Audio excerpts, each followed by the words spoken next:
સુરેન્દ્રનગરમાં ખનીજ માફિયાઓ સામે તંત્રએ લાલાંક કરી છે। મૂડીના જસાપર ગામે ગોદાવરી રોડ પર ચેકિંગ કરવામાં આવ્યું। ઓવરલોડ અને પરમિટ વગર ચાલતા 7 ડમ્પર પકડાયા। 2.80 કરોડની કિંમતનો મુદ્દામાલ જપ્ત કરવામાં આવ્યો છે। ચોટીલા પ્રાંત અધિકારીની કામગીરીથી ખનીજ માફિયાઓમાં ફફડાટ ફેલાયો છે। ગોદાવરી ગામે ખાતે આવેલ હાઈવે રોડ ઉપર આકસ્મિક તપાસણી હાથ ધરેલી હતી। આ તપાસણી દરમિયાન અમારી ટીમ જસાપર ગામની અંદર જે નાસી ગયેલ 4 ડમ્પરો જપ્ત કર્યા। સાથે સાથે મામલાદારની ટીમ દ્વારા 3 ડમ્પર જપ્ત કર્યા।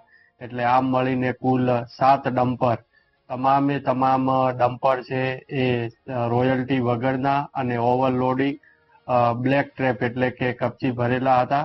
આ તમામ 7 ડમ્પર કે જેનો મુદ્દામાલ થાય છે 2.80 કરોડ રૂપિયાનો મુદ્દામાલ જપ્ત કરી અને હાલ મામલાદાર કચેરી ચોટીલા ખાતે ખસેડવામાં આવેલ છે।